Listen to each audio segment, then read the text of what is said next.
मन में उठ रहे सवालों को कैसे शांत करें, बेचैनी को कैसे शांत करें। इस कहानी में मैं आपको 4 ऐसी आदतों के बारे में बताने वाला हूं जिसे आप अपने जीवन में अपनाकर एक अच्छी जिंदगी जी सकते हैं और अच्छे कामों में अपना जीवन व्यतीत कर सकते हैं।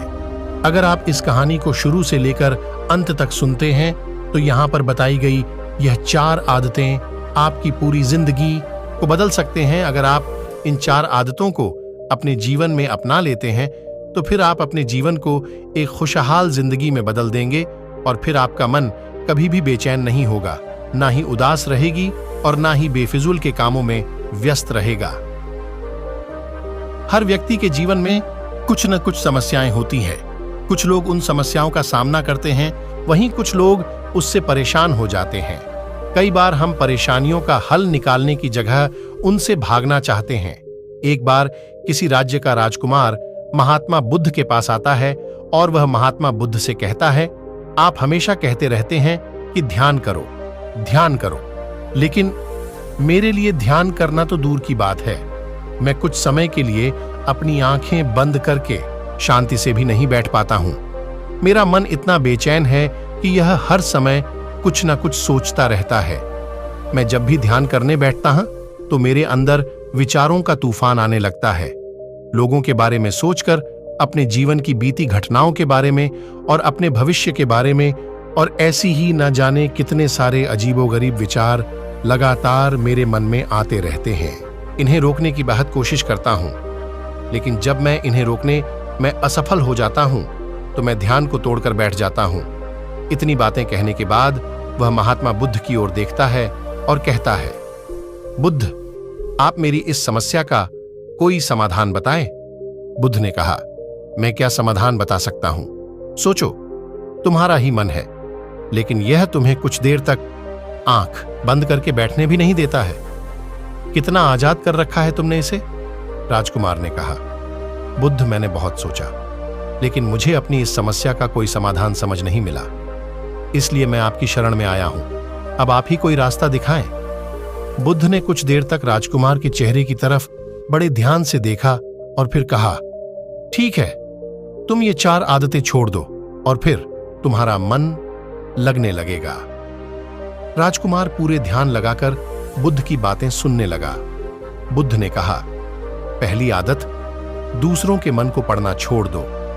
तुम और तुम्हारे जैसे ज्यादातर लोग यही गलती कर रहे हैं कि वो दूसरों की मन की बातों को पढ़ने का प्रयास कर रहे हैं कि अच्छा, सामने वाला मेरे बारे में ऐसा सोच रहा है, और यही एक आदत तुम्हें सबसे ज्यादा बेचैन और परेशान कर रही है।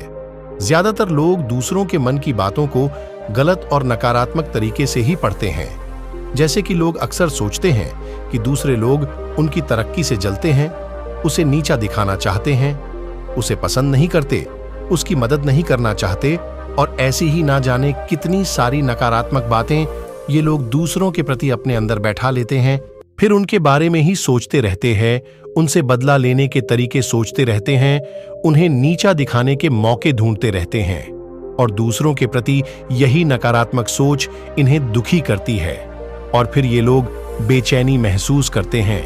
इसलिए दूसरे लोग क्या सोच रहे हैं इसका अनुमान लगाना बंद करो। दूसरे लोगों के विचारों को पढ़ने की कोशिश करना बंद करो। अगर पढ़ना ही है तो खुद के विचारों को पढ़ना शुरू करो कि तुम्हारे अंदर क्या चल रहा है। कहीं तुम नकारात्मक सोच, शिकायत या बुराई करने जैसी आदतों के शिकार तो नहीं हो रहे हो। बुद्ध ने कहा, दूसरी आदत यह सोचना कि असफल हो गए हो तो लोग हंसेंगे। हंसने दो। लोगों को असफलता पर हंसना तो लोगों का धर्म है, क्योंकि अगर तुम सफल हो जाते तो यही तो वो लोग हैं जो तुम्हारी तारीफ करते, तुम्हें सम्मान देते, तुम पर गर्व करते। अगर तुम अपनी सफल होने पर दूसरों से तारीफ की उम्मीद करते हो तो अपनी असफलता पर उनके हंसने से तुम्हें दुखी नहीं होना चाहिए।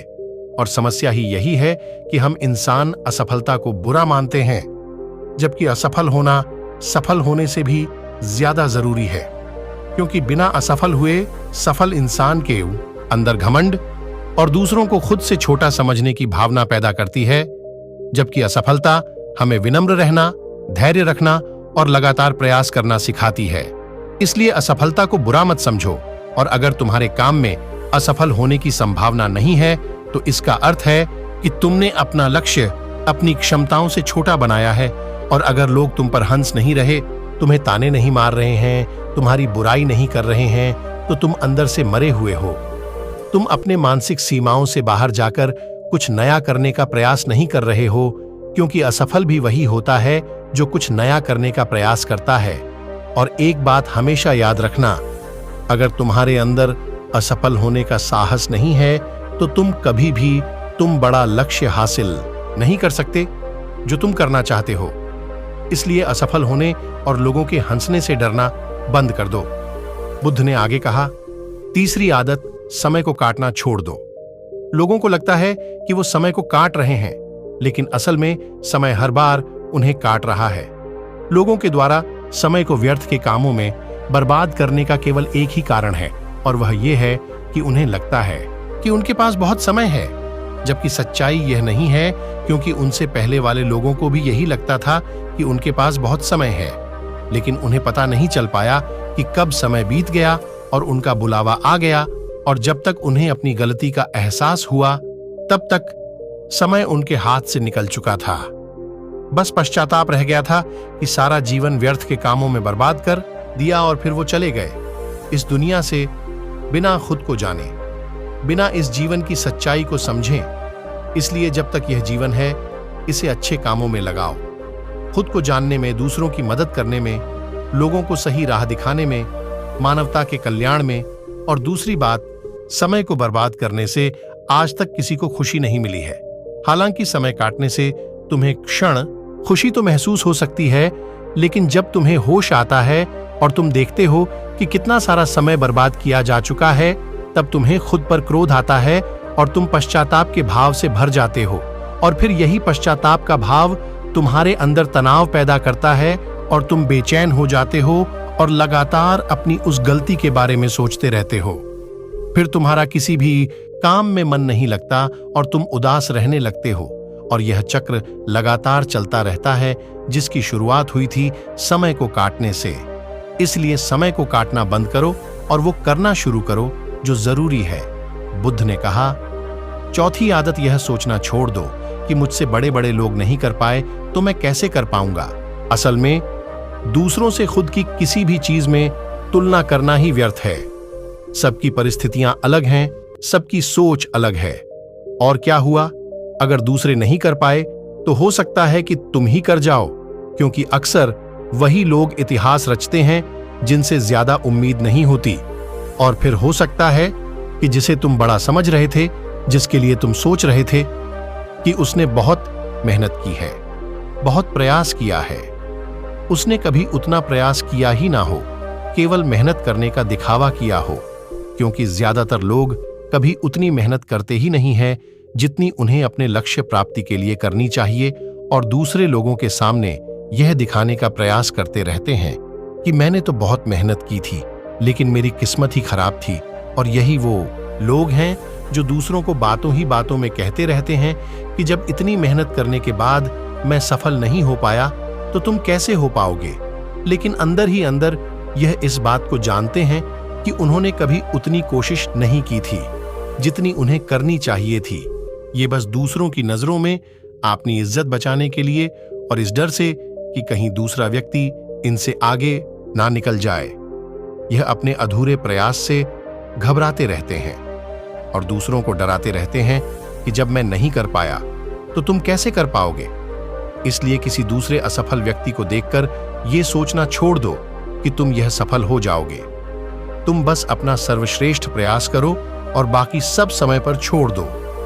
बुद्ध ने आगे कहा, अगर तुमने ये 4 आदतें छोड़ दी तो तुम्हारा मन एकदम शांत हो जाएगा और फिर तुम जहां चाहो वह अपना मन लगा सकते हो।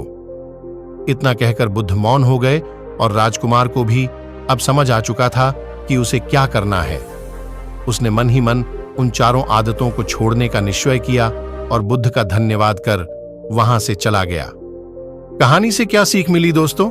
इस कहानी से हमें यह शिक्षा मिलती है कि हमें यह नहीं सोचना चाहिए कि लोग मेरे बारे में क्या सोच रहे हैं। अगर मैं कोई काम करता हूं तो लोग उस काम लेकर हंसेंगे। इसके अलावा हमें अपना व्यर्थ ही समय बर्बाद नहीं करना चाहिए।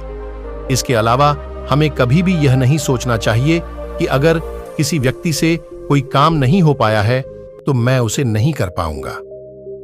दोस्तों, आप मेहनत से किसी भी काम को करते हैं तो कोई भी काम छोटा या बड़ा नहीं होता और एक ना एक दिन सफलता अवश्य मिलती है। तो दोस्तों, हमारे द्वारा प्रस्तुत की गई आज की यह कहानी आपको कैसी लगी, आप हमें जरूर बता सकते हैं। अगर अच्छी लगी हो तो हमारे चैनल को लाइक करें, शेयर करें और सब्सक्राइब भी जरूर कर लें ताकि आप सभी ऐसी ही कहानी का आनंद ले सके। चलिए मिलते हैं एक नई कहानी के साथ। आप सभी लोगों को अपना कीमती समय देने के लिए आप सभी लोगों का बहुत बहुत धन्यवाद। और हाँ, कमेंट में जरूर बताना। नमो बुद्धा।